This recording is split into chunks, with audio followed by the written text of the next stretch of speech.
Good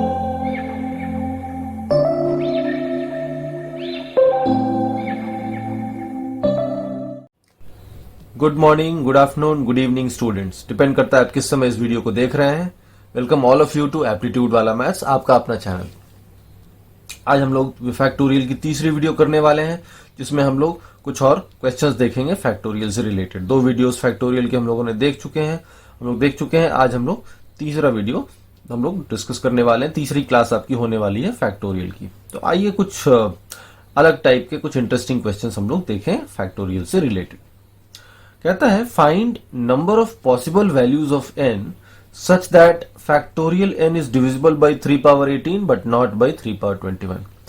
okay, इस question को discuss करने से पहले मैं आपको एक सलाह दूंगा कि आप थोड़ा पॉज बटन दबा के वीडियो का इन क्वेश्चंस को खुद से करने की कोशिश कीजिएगा। खुद से सॉल्व करिए।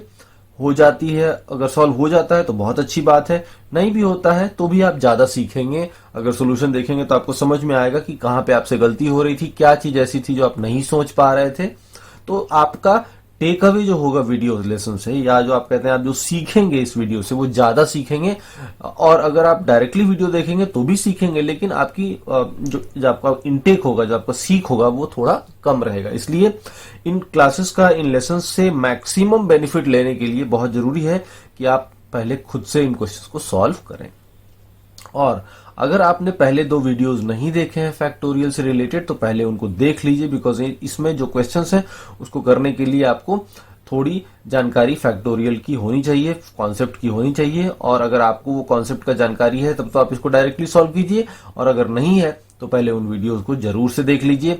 इसमें कुछ फैक्टर से रिलेटेड भी कॉन्सेप्ट लगेंगे कुछ क्वेश्चंस में, तो फैक्टर के वीडियोस भी हम लोगों ने डाले हुए हैं, तो आप उनको भी देखिए। और फैक्टोरियल से रिलेटेड जो 2 वीडियोस हमने डाले हैं उसको भी देखिए, तो आपको उसके बाद ये क्वेश्चन ज्यादा अच्छे से समझ में आएगा। आइए क्वेश्चंस करते हैं। कहता है find number of possible values of n such that n factorial is divisible by 3 power 18 but not by 3 power 21। अब एक काम करते हैं,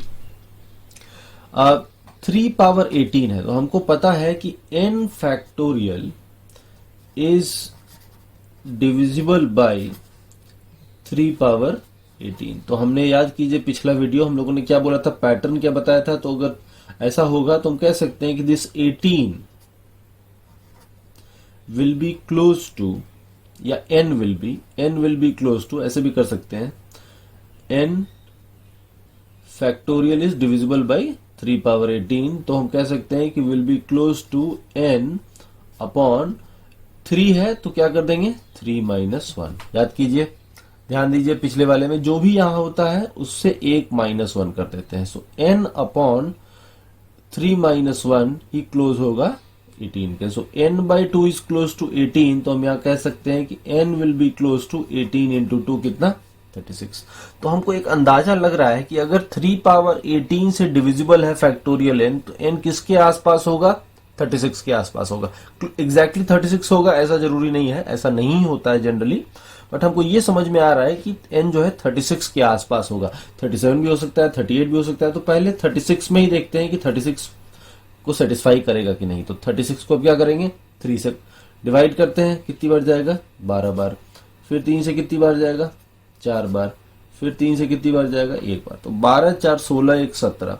36 में कितनी बार होगा 17 टाइम। तो हमको कितना चाहिए 18 टाइम, तो बढ़ाना पड़ेगा। 37 करेंगे तो कुछ नहीं फर्क पड़ेगा, क्योंकि 3 से देखिए 37 भी रहेगा तो 12 टाइम ही जाएगा। 38 भी कर देंगे तो कोई फर्क नहीं पड़ेगा, बिकॉज 38 भी रहेगा तो 3 से कितनी बार जाएगा 12 टाइम ही जाएगा।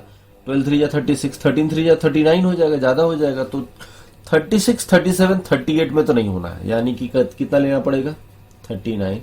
और 39 में देखिए 3 से करेंगे तो कितनी बार जाएगा 13 टाइम। 3 से करेंगे तो कितनी बार जाएगा 3 4 जा 12 टाइम। और 3 से करेंगे तो कितनी बार जाएगा 1 टाइम। तो 13 प्लस 4 17, 17 प्लस 1 कितना हो गया 18। यानी कि हमको ये समझ में आ गया कि अगर ऐसा है तो n का जो मिनिमम वैल्यू होगा, मिनिमम वैल्यू वो कितना होगा 39। अगर 3 फैक्टोरियल 39 है तो 3 पावर 18 से डिविजिबल होगा, ठीक। लेकिन हमसे पूछा गया है कि ऐसे कितने n होंगे जो 3 पावर 18 से तो डिविजिबल होंगे लेकिन 3 पावर 21 से डिविजिबल नहीं होगा। यानी कि अब अगर हम इस n को बढ़ाते हैं, जैसे 39 फैक्टोरियल लिए तो 3 पावर 18 से डिविजिबल है, 40 ले लें, 41 ले लें, 42 ले लें, ऐसे करते चलें तो कभी ना कभी ऐसा n मिलेगा कि वो 3 पावर 21 से भी डिविजिबल होने लगेगा। तो हमें वहां तक नहीं जाना है, उससे जस्ट पहले तक जाना है। 3 पावर 21 से डिविजिबल नहीं होना चाहिए, ऐसे कितने सारे n होंगे अब हमें यही ढूंढना है, starting from n is equal to 39। I hope question समझ में आ रहा होगा। तो अब n का वैल्यू ऑफ 40 लें चाहे 41 लें, हर बार कितनी बार जाएगा, 13 टाइम ही जाएगा। तो 39 भी चलेगा, 40 भी चलेगा और 41 भी चलेगा। अभी 42 लेके देखते हैं। 42 लेंगे तो 3 से कितनी बार होगा, 14 टाइम्स। फिर 3 से कितनी बार होगा, 4 टाइम्स। और फिर 3 से कितनी बार होगा, 1 टाइम। 14 plus 4 18 plus 1 19। 3 पावर 19 से डिविजिबल है तो 3 पावर 18 से भी होगा, लेकिन 3 पावर 21 से नहीं होगा। तो 42 भी चलेगा।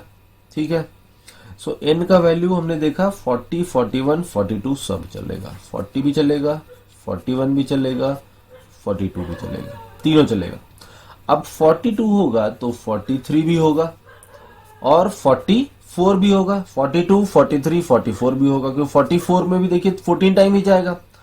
लेकिन अगर आप 45 करेंगे, 45 तो फिर 3 से देखते हैं कितनी बार जाएगा, 15 बार। 3 से कितनी बार, 5 टाइम। और 3 से कितनी बार, 1 बार। तो 15 5 20 और 1 कितना हो गया, 21। 21 हो गया तो 21 से तो डिविजिबल होने लगेगा, लेकिन हमें क्या पूछा गया था कि 3 पावर 21 से डिविजिबल नहीं होना चाहिए। तो अगर नहीं होना चाहिए तो हम n का वैल्यू 45 नहीं ले सकते हैं, 43 44 ले सकते हैं। बिकॉज 43 और 44 भी लेंगे तो n का वैल्यू कितना आएगा, 14 प्लस 4 प्लस 1 कितना आएगा, 19 आएगा। 19 चलेगा लेकिन 45 तक नहीं जाएंगे। तो हम कह सकते हैं कि n का मिनिमम वैल्यू 39 और मैक्सिमम वैल्यू कितना, 44। तो नंबर ऑफ पॉसिबल वैल्यूज पूछा है, सो हम कह सकते हैं कि number of possible values of n will be equal to 1 2 3 4 5 6। कितने वैल्यूज मिलेंगे, 6 वैल्यूज। तो हमारा आंसर कितना हो जाएगा, 6 पॉसिबल वैल्यूज हैं n के, स्टार्टिंग फ्रॉम 39 अप टू 44, कि वो 3 पावर 18 से तो डिविजिबल होगा लेकिन 3 पावर 21 से डिविजिबल नहीं होगा। ठीक है, आई होप समझ में आया होगा।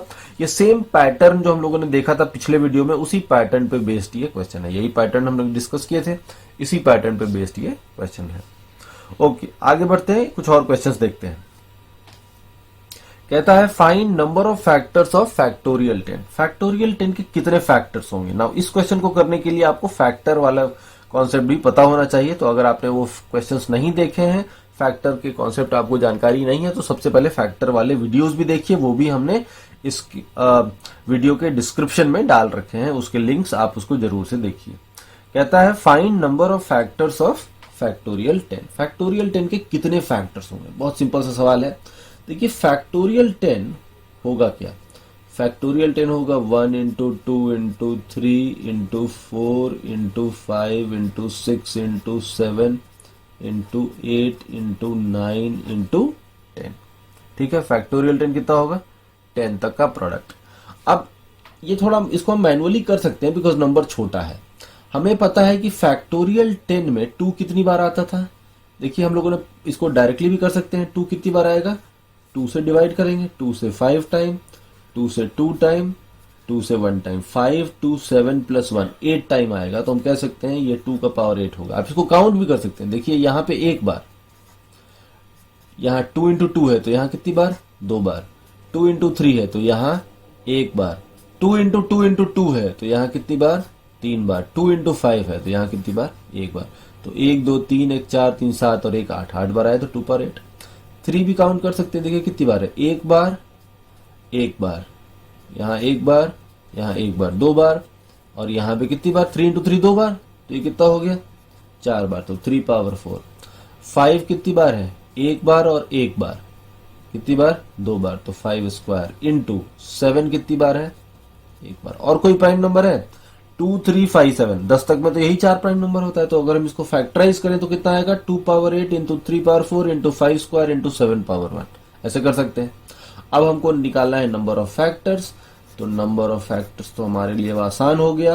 नंबर ऑफ फैक्टर्स क्या होता है, जो प्राइम फैक्टर के पावर्स होते हैं उसमें एक एक ऐड कर देते हो। तो 8 है तो 8 प्लस 1, 4 है तो 4 प्लस 1, 2 है तो 2 प्लस 1 और 1 है तो 1 प्लस 1। तो 9 3 जा 27 इंटू 10 कितना हो गया 270। यानी कि फैक्टोरियल 10 के कितने फैक्टर्स होंगे, 270 फैक्टर्स होंगे। ठीक है, बहुत सिंपल सा सवाल था, बस आपको इसको फैक्टराइज करके, प्राइम फैक्टराइज करके और नंबर ऑफ फैक्टर्स निकाल लेना था। ओके, आते हैं इस पे। कहता है find number of ways of writing 30 factorial as product of two coprimes. ये भी अगर आप देखें फैक्टर और फैक्टोरियल को मिला के ये क्वेश्चन है। ये भी कहता है find number of ways of writing 30 factorial as product of two coprime. हमको पता है कि किसी भी नंबर को, कॉम्पोजिट नंबर को दो कोप्राइम के प्रोडक्ट में लिखने का जो तरीका होता है, याद कीजिए फैक्टर्स की क्लास, नंबर ऑफ वेज होता था 2 raise to the power number of prime factors -1। यही होता था 2 raise to the power number of prime factors -1। For example अगर हम ले लें से 60, तो 60 को अगर आप फैक्टराइज करेंगे तो ये आएगा 2 स्क्वायर इंटू 3 इंटू 5। तो 60 के 3 प्राइम फैक्टर हैं 2 3 5। तो हम इसके लिए अगर निकालें नंबर ऑफ वेज, तो हमारा जो नंबर ऑफ वेज होगा वो क्या होगा, 2 रेज टू द पावर 3 है तो 3 माइनस 1 यानी 2 स्क्वायर यानी कितना वेज, 4 वेज। तो इसी तरीके से हमको पहले 30 फैक्टोरियल को फैक्टराइज करना होगा, चेक करना होगा कि उसमें कितने सारे प्राइम फैक्टर्स हैं और जितने प्राइम फैक्टर होंगे -1 2 का पावर जाएगा, वही आंसर हो जाएगा। तो कितने सारे प्राइम फैक्टर होंगे, 30 फैक्टोरियल का मतलब कितना होता है 1 इंटू 2 इंटू 3 अप टू कहां तक 30। तो इसमें कितने प्राइम फैक्टर होंगे, उतने ही प्राइम फैक्टर होंगे जितने सारे यहां तक में प्राइम नंबर होंगे। तो 30 तक में क्या क्या प्राइम नंबर्स आएगा, 2 आएगा, 3 आएगा, 5 आएगा, 7 आएगा, 9 नहीं 11 आएगा, 8 9 10 तो नहीं होगा, 11 आएगा, 13 आएगा, 15 नहीं, 17 होगा, 19 होगा, 20 नहीं, 21 नहीं, 22 23 होगा, 24 25 नहीं होगा, 26 नहीं होगा, 27 भी नहीं होगा, 28 भी नहीं होगा, 29 भी नहीं होगा। चेक कीजिए जरा एक बार, तो यही होगा। अब कितने सारे हो गए, 1 2 3 4 5 6 7 8 9 10। एक बार चेक कीजिए फिर से, 2 3 5 7 तो ठीक है, 8 नहीं 9 नहीं 10 11 हो गया, 13 हो गया, 15 नहीं होगा, 17 होगा, 19 भी होगा, 21 नहीं होगा, 23 होगा, 25 भी नहीं होगा, 27 भी नहीं होगा, 29 होगा। तो कितना हो गया, 3 3 6 3 9 1 10। 10 प्राइम नंबर है, यानी इसको फैक्टराइज करें तो यही सारे प्राइम नंबर आएंगे, यही 10 प्राइम नंबर आने वाले हैं। तो जब 10 प्राइम नंबर होता है तो कितना आएगा, नंबर ऑफ वेज हो जाएगा 2 power number of prime factors -1। तो नंबर ऑफ प्राइम फैक्टर आ रहा है 3 3 6 3 9 1 10। तो 2 पावर कितना 10 -1, तो ये हो गया 2 पावर 9। 2 पावर 9 का मतलब कितना होता है 512। तो हम कह सकते हैं कि कितने वेज हो जाएंगे 512 वेज। तो यही आपका आंसर हो गया। सिंपल सा क्वेश्चन था, बस ये देखना था कि 30 तक में 30 इसको फैक्टराइज करेंगे तभी नंबर ऑफ फैक्टर आएगा। तो इसको जब आप फैक्टराइज कीजिएगा तो इसमें कितने सारे प्राइम नंबर हैं यही आपको पता करना था। तो 30 तक में प्राइम नंबर्स कितने सारे होते हैं, 10 होते हैं। तो 2 का पावर 10 -1, 10 -1 का मतलब 2 पावर 9 512। आई होप समझ में आ रहा होगा आपको। अगला क्वेश्चन देखते हैं एक और। कहता है n+3 is a factor of n factorial. n+3 क्या है, फैक्टर है किसका, n फैक्टोरियल का। फिर कहता है how many such n exist which are less than 21 and positive integer. Now ये क्वेश्चन ऐसा है, पहले मैं इसको समझा देता हूं आपको। और ये क्वेश्चन ऐसा है जिसको आपको मैनुअली सर्च करना पड़ेगा। बहुत सारे क्वेश्चन ऐसे आते हैं एग्जाम्स में, स्पेशली कैट हो या जैट हो या कभी कभी एसएससी में भी, जहां पे आपको मैनुअली सर्च करना पड़ता है आंसर के लिए, आपको डायरेक्टली कोई फॉर्मूला नहीं होता है। तो ये भी ऐसा ही एक क्वेश्चन है जिसमें आपको खुद से सर्च करना है कि एन का क्या क्या वैल्यू हो सकता है। बट चूंकि छोटा है, देखिए एन कहां तक जा सकता है, लेस देन 20 का मतलब कहां तक जा सकता है, 20 तक, 21 से छोटा यानी 20 तक जा सकता है। तो चूंकि n की वैल्यू बहुत ज्यादा नहीं है, हमको 20 तक ही चेक करना है, तो हम यहाँ पे आसानी से मैनुअली भी इस क्वेश्चन को कर सकते हैं। कहता है कि n+3 फैक्टर है किसका, फैक्टोरियल n का। फैक्टोरियल n का फैक्टर है, यानी कि n फैक्टोरियल n डिविजिबल होगा किससे, n+3 से। तो हम इस सेंटेंस से ये कह सकते हैं कि factorial n is divisible by n+3। Factorial n is divisible by n+3। ये हमें समझ में आ रहा है क्योंकि फैक्टर है तो डिवाइड कर ही देगा। नाउ n+3 का हमें वैल्यू देखना है कि क्या क्या ले सकते हैं। नाउ n क्या है? पॉजिटिव इंटीजर है। n अगर पॉजिटिव इंटीजर है तो n का मिनिमम वैल्यू क्या होगा? n का मिनिमम वैल्यू होगा 1। अगर 1 होगा तो ये मिनिमम कितना होगा? 4 होगा। ठीक है, फिर कितना ले सकते हैं? 5, 6, 7, 8 ऐसे जा सकते हैं। ठीक है, और n फैक्टोरियल, यहाँ पे n फैक्टोरियल कितना हो जाएगा? 1। n+3 अगर 4 है तो n कितना होगा? 1। यहाँ कितना होगा? 2। यहाँ कितना होगा? 3। यहाँ कितना होगा? 4। यहाँ कितना होगा? 5। इस तरह चलेगा। अब नोटिस कीजिए आप, अब जितने भी अगर हम ऐसे करते जाएं अप टू, हमको पता है कि ये मैक्सिमम 20 हो सकता है, तो यहाँ पे मैक्सिमम कितना होगा? 23 तक ही हो सकता है। तो इसी में चेक करना है कि कहाँ कहाँ इस नंबर को ये नंबर डिवाइड कर देगा। बस इसको मैनुअली सर्च करके निकाल लेना है। अब इसमें भी बहुत सारे ऑप्शंस आप डायरेक्टली हटा सकते हैं। जैसे देखिए, फैक्टोरियल 1 4 से तो नहीं जाएगा, तो ये छट जाएगा। फैक्टोरियल 2 5 से तो नहीं जाएगा, तो ये भी छट जाएगा। फैक्टोरियल 3 6 होता है, तो 6 से चला जाएगा। फैक्टोरियल 4 24 होता है, 7 से नहीं जाएगा। फैक्टोरियल 5 120 होता है, 128 से चला जाएगा। तो आप यहाँ पे एक चीज नोटिस कीजिए, एक चीज कि कुछ कुछ जगह पे डिवाइड हो जा रहा है, कुछ कुछ जगह पे डिवाइड नहीं हो रहा है। और कौन सा जगह श्योर शॉट डिवाइड नहीं होगा? जहां प्राइम नंबर होगा। जैसे देखिए 5 प्राइम था, डिवाइड नहीं हुआ। 7 प्राइम था तो डिवाइड नहीं हुआ। क्यों? क्योंकि जब भी कोई भी प्राइम नंबर होगा तो उससे छोटा उसका कोई फैक्टर ही नहीं होगा। प्राइम नंबर का तो 2 ही फैक्टर होता है, 1 और 7। तो अगर 1 इंटू 2 इंटू 3 इंटू 4 कर रहे हैं तो उसमें तो 1 2 3 4 है। 1 2 3 4 को अगर हम 7 से डिवाइड करेंगे तो कैंसिल ही नहीं होगा। देखिए यहाँ पे इसका मतलब क्या हुआ? इसका मतलब हुआ 1 इंटू 2 इंटू 3 इंटू 4, और इसको हम किसी प्राइम नंबर, उससे बड़े प्राइम नंबर, इन सब चारों नंबर से बड़े प्राइम नंबर 7 से डिवाइड कर रहे हैं, तो 7 से तो ये जाएगा ही नहीं। आई होप समझ में आ रहा होगा। 7 से तो ये डिवाइड ही नहीं होगा। तो इसका मतलब है कि जहां जहां प्राइम नंबर आएगा वो तो पहले ही छट गया, प्राइम नंबर से डिवाइड ही नहीं होगा उससे छोटा फैक्टोरियल, क्योंकि उस 7 से जाएगा ही नहीं। इस तरह अगर सपोज 11 रहता तो 11 से ऊपर में छोटा नंबर आता तो 11 से कटता ही नहीं। तो इसका मतलब है कि जहां जहां प्राइम नंबर है वो तो ऐसे ही छांट दीजिए, जो बच गया उसी में आपको चेक करना है। तो देखिए, अब इसको फिर से एक बार लिखता हूं मैं, n+3 और n फैक्टोरियल। तो फिर से देखते हैं, प्राइम नंबर छांटते जाइए। 4 लेंगे तो 1 फैक्टोरियल, 5 नहीं ले सकते हैं, 6 लेंगे तो 3 फैक्टोरियल, 3 कम, n+3 उसे 3 कम। 6 के बाद 7 नहीं ले सकते, 8 ले सकते हैं, तो 8 लेंगे तो 5 फैक्टोरियल। 9 ले सकते हैं, 9 लेंगे तो 6 फैक्टोरियल। 10 ले सकते हैं, 10 लेंगे तो 7 फैक्टोरियल। 11 नहीं ले सकते हैं, 12 ले सकते हैं, 12 लेंगे तो कितना फैक्टोरियल होगा? 9 फैक्टोरियल। 13 नहीं ले सकते हैं, प्राइम है, 14 ले लें, 14 ले लें तो कितना फैक्टोरियल होगा? 11 फैक्टोरियल। 15 ले सकते हैं, 15 लेंगे तो 12 फैक्टोरियल। 16 लेंगे तो यहाँ पे कितना आएगा? 13 फैक्टोरियल। 17 ले तो नहीं ले सकते हैं, 18 अगर ले लें तो यहाँ पे कितना होगा? 15 फैक्टोरियल। और 19 नहीं ले सकते हैं, 20 ले लें तो यहाँ पे कितना आएगा? 17 फैक्टोरियल। 21 ले लें तो कितना आएगा? 18 फैक्टोरियल। 22 ले लें तो कितना आएगा? 19 फैक्टोरियल। और 23 नहीं ले सकते, मगर 23 लेंगे तो 23 तो प्राइम नंबर है तो नहीं लेंगे। 24 लेंगे तो यहाँ 21 देना पड़ेगा, 21 हो नहीं सकता है, n का वैल्यू जो है वो 21 से कम है। अब चेक कर लेंगे कहाँ कहाँ डिविजिबल है। तो 1 फैक्टोरियल 4 से डिविजिबल नहीं है, 3 फैक्टोरियल 6 से है, 5 फैक्टोरियल 8 से है।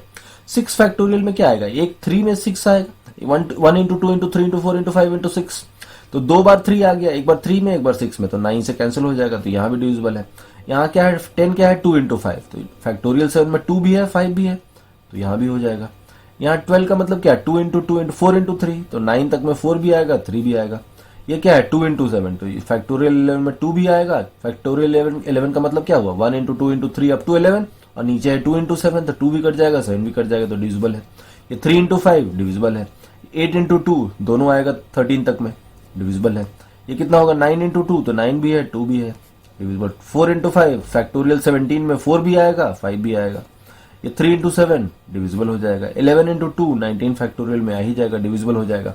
यानी कि ये सारे नंबर्स होंगे। तो कितने हो गए, 1 2 3 4 5 6 7 8 9 10 11 12। तो हम कह सकते हैं कि हमारा आंसर कितना होगा, 12 सच एन एग्जिस्ट। ऐसे कितने एन हो जाएंगे, 12 ऐसे एन हो जाएंगे। तो ये क्वेश्चन थोड़ा मैनुअली सर्च करने वाला क्वेश्चन था। ऐसे क्वेश्चन आपको मिलते हैं। तो यहाँ पे आपको और कोई तरीका नहीं था, बस ये समझ में आना चाहिए था कि जो n+3 प्राइम होगा तो वो कभी फैक्टर नहीं हो सकता है n फैक्टोरियल का। तो उससे सारे प्राइम छट जाएंगे और बाकी में आप चेक कर लीजिए, बाकी आप आसानी से चेक कर सकते हैं। सिर्फ एक ही बचे फैक्टोरियल 4 वाला, ये 4 और फैक्टोरियल 1 वाला छोड़ दीजिए तो बाकी सारे फैक्टर्स हैं। n+3 हमेशा डिवाइड करेगा फैक्टोरियल n को अगर n+3 कॉम्पोजिट है, except for n+3 is equal to 4। ठीक है, आई होप समझ में आया होगा। एक और क्वेश्चन हम लोग करते हैं इसमें, देखते हैं कि क्या है वो। ये थोड़ा सा लेंथी क्वेश्चन है, पढ़ने में समझाने में समय लगेगा और थोड़ा सा ये ट्रिकी भी है, मतलब इतना इजी नहीं है। ये क्लासिक क्वेश्चन है, ऐसा क्वेश्चन जो कि मैं नहीं कहूंगा कि किसी एग्जाम के लेवल का है। हो सकता है कैट में ऐसे क्वेश्चन या जैट में ऐसे क्वेश्चन पूछे जा सकते हैं। एसएससी में अभी इस तरह के क्वेश्चन नहीं आते हैं, लेकिन मैं सभी से फिर भी ये रिक्वेस्ट करूंगा, एडवाइस दूंगा कि आप इस क्वेश्चन को जरूर से देखिए, बिकॉज इस क्वेश्चन से आपका थोड़ा क्लैरिटी बढ़ता है। तो हमें पता होना चाहिए कि ये क्वेश्चन एग्जाम के लेवल का नहीं है, और तब अगर आप ऐसे क्वेश्चन को सॉल्व करते हैं तो आप बेसिकली थोड़ा अपना क्लैरिटी बढ़ा रहे हैं। ऐसे क्वेश्चन बहुत ज्यादा करने की जरूरत नहीं है, लेकिन कुछ सिलेक्टेड क्वेश्चंस जरूर से सॉल्व करने चाहिए एग्जाम में जो पूछा जाता है जिस लेवल का, उससे थोड़ा ऊपर, ताकि आपका क्लैरिटी बढ़े, आपको थोड़ा कॉन्फिडेंस आए, आपकी समझ थोड़ी और बढ़े किसी टॉपिक को लेकर। ठीक है, तो ये वैसा ही एक क्वेश्चन है, थोड़ा सा डिफिकल्टी लेवल ज्यादा है, लेकिन no, this is worth trying, this is worth attempting, because इसमें बहुत सारे अच्छे कॉन्सेप्ट हैं, अच्छे लेसन हैं जो आपको मिलने वाले हैं। ठीक है, तो आइए सॉल्व करते हैं इसको। कहता है factorial 200 is divisible by 6, 15 and 10 respectively a, b and c time. यानी फैक्टोरियल 200 को पहले 6 से डिवाइड किया गया, कितनी बार, a बार। यानी हम कह सकते हैं factorial 200 is divisible by 6 into 6 into 6 how many times, a times. तो 6 का पावर a से ये डिविजिबल है, सक्सेसिवली है। याद रखिएगा, यहाँ पे मैं बता दूं ये क्वेश्चन में, अदरवाइज इस क्वेश्चन का उतना मतलब नहीं रहेगा। Is successively divided by 6, 15 and 10 respectively A, B and C time. तो सक्सेसिव डिवीजन आपने, आई होप आपने देखा होगा, सक्सेसिव डिवीजन का वीडियो नहीं देखे हैं तो सर्च कीजिएगा। सक्सेसिव डिवीजन के जो कॉन्सेप्ट है उसको जरूर से समझिएगा और उसके बाद इस क्वेश्चन को अटेम्प्ट कीजिएगा। तो factorial 200 is successively divided by 6 A times. तो हम कह सकते हैं कि factorial 200 is divisible by 6 power A and 15 B times, यानी 15 पावर बी से भी डिविजिबल है और फिर 10 पावर सी से भी डिविजिबल है। यानी कह सकते हैं कि factorial 200 is divisible by 6 power A into 15 power B into 10 power C. ठीक है, because remainder in each case is 0, हर केस में रिमाइंडर कितना है, 0 आएगा। फाइनल कोसेंट इज क्यू, जो फाइनल कोसेंट आएगा वो क्यू है, and it is divisible by 2 power 150। यानी कि क्यू भी डिविजिबल है किससे, 2 पावर 150 से, लेकिन 2 पावर 151 से नहीं है। यानी क्यू को अगर हम फैक्टराइज करें तो उसमें क्या आएगा, 2 पावर 150 आएगा, 151 नहीं आएगा। यानी क्यू में 2 कितनी बार मल्टीप्लाइड है, 150 टाइम्स। ठीक है, and is not divisible by 5 either, मतलब क्यू 5 से भी डिविजिबल नहीं है। और पूछा है if Q is divisible by 3 power x, अगर क्यू 3 पावर एक्स से डिविजिबल है तो एक्स का मैक्सिमम वैल्यू बताइए। बहुत थोड़ा ट्रिकी है, लेकिन पहले इसको मैं समझाता हूं आपको लिख के। तो क्या किया गया है, 200 को पहले 6 से सक्सेसिवली डिवाइड किया गया है। ठीक है, 200 फैक्टोरियल को 6 से डिवाइड किया गया है। तो कितनी बार, फिर 6 से डिवाइड किया, कितनी बार, a टाइम्स। कितनी बार डिवाइड किया गया, a टाइम्स। फिर कुछ आया होगा कोसेंट, फिर उसको किससे डिवाइड किया गया, 15 से। 15 से डिवाइड किया गया, कितनी बार, b टाइम्स। और फिर उसको डिवाइड किया किससे, 10 से। 10 से कितनी बार डिवाइड किया गया, c टाइम्स।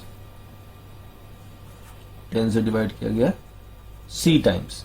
और उसके बाद जो कोसेंट आया q, ये हम लिख सकते हैं this is equal to 2 power 150 into 3 power X, क्योंकि q जो है फाइनल क्वोशेंट जो आता है वो 2 पावर 150 से डिविजिबल है, 151 से नहीं है, यानी इसको फैक्टराइज करें तो 2 पावर 150 आएगा और 5 रहेगा नहीं तो 5 नहीं लेंगे, और 3 कितनी बार रहेगा x टाइम, 3 पावर x से भी डिविजिबल है 3 पावर x।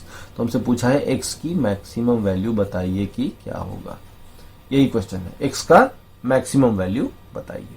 आई होप इतना समझ में आया होगा। एक छोटा सा एग्जांपल लेके आप समझ सकते हैं, जैसे मान लीजिए कि हम ले लें 240, ठीक है, 240 को 2 से 2 बार डिवाइड करते हैं, 120 बार रिमाइंडर 0 आएगा, 2 से 60 बार रिमाइंडर 0 आएगा, 3 से 20 टाइम रिमाइंडर 0 आएगा, 5 से 4 टाइम रिमाइंडर 0 आया। अब देखिए हम यहाँ पे कह सकते हैं, जैसे 200 फैक्टोरियल की जगह 240 ले लिया, तो हम कह सकते हैं कि 240 सक्सेसिवली डिवाइडेड बाई 2 टाइम्स। 2 से कितनी बार डिवाइड किया, 2 बार, 3 से कितनी बार, 1 बार, और 5 से कितनी बार, 1 बार, और हर बार रिमाइंडर कितना है, 0 है, पूरा पूरा जा रहा है, रिमाइंडर 0 है, और फाइनल क्वोशेंट क्या है, 2 स्क्वायर से डिविजिबल है लेकिन 3 और 5 से डिविजिबल नहीं है। तो ऐसा होने की वजह से हम 240 को क्या लिख सकते हैं, 2 इंटू 2 इंटू 3 इंटू 5 इंटू 4, ऐसा ही लिख सकते हैं, फैक्टराइज करते हैं तो ऐसे ही लिखते हैं। तो सेम चीज यहाँ पे भी है, तो हम कह सकते हैं, आई होप समझ में आ रहा होगा ये एग्जाम्पल, ये कंपैरिजन। तो हम 200 फैक्टोरियल को लिख सकते हैं 6 का पावर कितना, a, बिकॉज 6 से a टाइम्स डिविजिबल है, इंटू 15 का पावर b, इंटू 10 का पावर c, इंटू q, और q कितना है 2 पावर 150 इंटू 3 पावर x, ये है, इतना लिख सकते हैं। ओके, अब इसको हम लोग थोड़ा फैक्टराइज करते हैं। 6 कितना होगा, 2 into 3 to the power a, 15 क्या होगा, 3 into 5 to the power b, और ये क्या होगा 2 into 5 to the power c into 2 power 150 into 3 power x। तो अब देखिए 2 कितनी बार हुआ है, a टाइम्स यहाँ पे, c टाइम्स यहाँ पे, और यहाँ पे 150 टाइम पे, ये आ गया 2 का power a plus c plus 150, ठीक है, इंटू 3 का पावर, देखिए कितना होगा, यहाँ पे b टाइम्स और यहाँ पे x टाइम्स, तो ये कितना आ जाएगा, और यहाँ पे a टाइम, तो a plus b plus x, तो b plus a plus x, into 5 to the power, 5 कितनी बार है, यहाँ पे b टाइम्स है और यहाँ पे c टाइम्स है, तो 5 का पावर कितना हो गया, b प्लस c। तो यही क्या है, 200 फैक्टोरियल के बराबर है। इतना क्लियर है। और 200 फैक्टोरियल में 2 कितनी बार होता है, 3 कितनी बार होता है और 5 कितनी बार होता है, ये तो हमको मालूम है, ये तो हम फैक्टोरियल के हिसाब से निकाल सकते हैं। 200 फैक्टोरियल में अगर आप 2 से सक्सेसिवली डिवाइड करेंगे, 100 बार, 2 से 50 टाइम्स, ऐसे करके, तो हमको पता है ये 197 आएगा। ये इतनी बार मैं कर चुका हूं कि मुझे रटा गया है। 2 से 6 आप भी जब प्रैक्टिस करेंगे तो बहुत बार आपको निकालने की जरूरत नहीं पड़ेगी, इतनी बार ये काम कर चुके होंगे, आपको याद हो जाएगा। देखिए 3 1 4 6 10 12 22 25 47 और 50, 97 और 100, 197। तो हमको पता है कि इसमें 2 कितनी बार है, 197। तो इसको जब हम फैक्टराइज करेंगे तो ये 2 का पावर कितना आएगा, 197 इंटू 3, देखिए कितनी बार होगा 200 में, 97 टाइम होगा। ये कर चुका हूं मैं, इसलिए मुझे याद रहने लग गया है। आप भी जब ढेर सारा प्रैक्टिस करेंगे तो आपको भी याद हो जाएगा। 3 से 2 टाइम, देखिए 7 2 9 22 31 31 और 66, कितना हो गया 97। तो ये आ गया 3 पावर 97। और 5 में भी चेक कर लीजिए, जब 5 से करेंगे तो कितनी बार जाएगा 40 टाइम, 5 से कितनी बार जाएगा 8 टाइम, 5 से कितनी बार जाएगा 1 टाइम। तो ये कितना हो गया 49 इंटू 5 का पावर 49। तो फैक्टोरियल 200 में 2 होगा 197, 3 होगा 97 टाइम, 5 होगा 49, और इधर में भी आ गया। तो अगर दोनों नंबर इक्वल है तो 190, तो पावर इक्वेट कर सकते हैं। 197 कितना हो जाएगा, a plus C plus 150। So a plus C plus 150 is equal to 197। इसी तरह से a plus B plus X, a plus B plus X कितना हो जाएगा 97, और b प्लस सी कितना हो जाएगा 49। ओके, हम पावर इक्वेट कर सकते हैं, इधर 2 का पावर इधर 2 का पावर इक्वल होगा, बिकॉज दोनों नंबर इक्वल है। इधर 3 का पावर इधर 3 का पावर इक्वल होगा, इधर 5 का पावर इधर 5 का पावर भी इक्वल होगा। तो 49 बी प्लस सी, 97 बी प्लस ए प्लस एक्स, 197 ए प्लस सी प्लस 150। ठीक है, तो इससे हम 150 घटा के उस तरफ ले जाके हम ये भी कह सकते हैं कि a प्लस सी 150 निकल जाएगा तो कितना बचेगा 47। ठीक है, इतना समझ में आ गया। अब हमसे पूछा क्या है, x का मैक्सिमम वैल्यू बताइए, find maximum value of x। x का हमको मैक्सिमम वैल्यू चाहिए। अब ध्यान दीजिएगा, एक चीज मैं आपको बताता हूं, ये हमेशा ध्यान में रखिएगा, ये आपको बहुत बार डेटा इंटरप्रिटेशन और लॉजिकल रीजनिंग में भी बहुत सारे क्वेश्चन ऐसे मिलेंगे, मैक्सिमाइजेशन और मिनिमाइजेशन के। इसका मैक्सिमम बताइए, इसका इस वेरिएबल का मिनिमम वैल्यू बताइए। तो जब भी मिनिमम मैक्सिमम हो तो एक चीज हमेशा ध्यान में रखिएगा, अगर किसी को मैक्सिमाइज करना है तो बाकी को मिनिमाइज करना पड़ सकता है, अगर किसी को मिनिमाइज करना है तो किसी को मैक्सिमाइज करना हो सकता है। हमको ये पता है कि a plus B plus X कितना है 97, और हमको इसको मैक्सिमम रखना है, यानी हमको a प्लस बी को क्या रखना होगा, मिनिमम। बिकॉज अगर हम a प्लस बी को एक नंबर मान ले, एक संख्या मान ले, तो दो संख्याओं का जोड़ है 97। अगर इसको बढ़ा देंगे तो ये तो घट जाएगा, बिकॉज दोनों का सम तो फिक्स है। तो हमको इसको मैक्सिमम करना है तो a प्लस बी को क्या रखना है, मिनिमम रखना है। तो ये हमेशा ध्यान रखिएगा, जब भी मिनिमाइजेशन मैक्सिमाइजेशन का क्वेश्चन रहे और सम दिया रहे, प्रोडक्ट दिया रहे, और एक को मिनिमम तो बाकी को, दूसरे को मैक्सिमम, एक को मैक्सिमम तो बाकी को मिनिमम, ऐसे इसको हमेशा ध्यान में रखिएगा। नाउ a प्लस बी हमको मिनिमम चाहिए, ध्यान दीजिए, a b प्लस सी कितना है 49, a प्लस सी कितना है 47। इसमें से इसको घटा दे, इसमें से इसको मान लेते हैं ये पहला इक्वेशन, ये दूसरा इक्वेशन, ये तीसरा इक्वेशन। तो अगर आप 3 - 1 करेंगे, 3 - 1, तो b plus C minus a plus C, तो सी सी कैंसिल हो जाएगा, क्या बचेगा b माइनस a। अब 49 माइनस 47 कितना 2, यानी इन दोनों b और a का डिफरेंस कितना होना चाहिए 2 होना चाहिए। अब देखिए यहाँ पे 2 कैसे होगा, abc क्या है, नंबर ऑफ टाइम्स डिवाइड किया गया था, तो abc का मिनिमम वैल्यू तो एक एक लेंगे ही लेंगे, तो इसको एक लेंगे तो दोनों का डिफरेंस 2 है, तो ये कितना होगा 3 होगा। अगर 3 माइनस से कितना आएगा 2 आएगा। अगर इसको हम 2 ले लें, 2 ले लें तो इसको कितना लेना होगा 4 लेना होगा। अगर हम इसको 3 ले लें तो इसको कितना लेना होगा 5 लेना होगा। अब अगर सोचिए यहाँ पे a प्लस बी को हमको मिनिमम रखना है, तो 3 एक यहाँ पे कितना आएगा 4 आएगा। यहाँ लेंगे तो 4 तो 6 हो जाएगा, ज्यादा हो जाएगा। यहाँ लेंगे तो 5 3 8 तो और ज्यादा हो जाएगा। तो हमको तो इसको कम रखना है, तो कम रखना है तो हम कौन सा वैल्यू लेंगे 3 और 1 लेंगे, बिकॉज बाकी केस में a प्लस बी का वैल्यू क्या हो रहा है बढ़ रहा है। a और b कितना है 2 4 6, 3 5 8, 4 6 10 और बढ़ता जाएगा। सबसे कम कहाँ है यहीं पे 3 1 4। हमको कह सकते हैं कि इसका मिनिमम वैल्यू कितना होगा 4 होगा। तो 4 प्लस एक्स हो गया कितना, 4 प्लस एक्स हो गया कितना 97, ठीक है 97। तो यहां से x का जो मिनिमम वैल्यू आएगा 97 माइनस 4 कितना आएगा 93। तो x का जो मैक्सिमम वैल्यू होगा वो कितना होगा 93। तो इसका मैक्सिमम कितना आ जाएगा 93 आ जाएगा। बस ये समझना था कि फैक्टोरियल 200 को इतनी बार डिवाइड किया गया और हर बार रिमाइंडर 0, तो हम फैक्टराइज कर रहे हैं। तो फैक्टोरियल 206 का पावर a इंटू 15 का पावर b इंटू 10 का पावर c, और जो कोसेंट बचा, कोसेंट क्या है q है, और वो 2 पावर 150 से डिविजिबल है और 3 पावर x है। तो q इसको इतना भी लिख सकते हैं 2 पावर 150 इंटू 3 पावर x। और भी प्राइम नंबर्स होंगे 7 11, उससे हमें मतलब नहीं है। यहाँ पे कोसेंट में और भी कुछ हो सकता है, लेकिन उससे हमें मतलब नहीं है। हमें 2 3 और 5 से मतलब है, बिकॉज यहाँ पे 2 3 5 है, हमको 2 3 5 ही कंपेयर करना है। तो हमने देख लिया। अब फैक्टोरियल 200 में 2 कितनी बार, 3 कितनी बार, 5 कितनी बार है, तो 197 97 और 49 टाइम्स। और इधर में ये हो गया, पावर इक्वेट कर देंगे, ये इक्वेशन आ जाएगा। अब हमको x को मैक्सिमाइज करना है, यानी a प्लस बी को मिनिमम लेना है। तो a प्लस बी का मिनिमम वैल्यू कितना होगा 3, 1 और 3 4 होगा। 4 यहाँ डाल देंगे तो x का मैक्सिमम आ जाएगा कितना 93।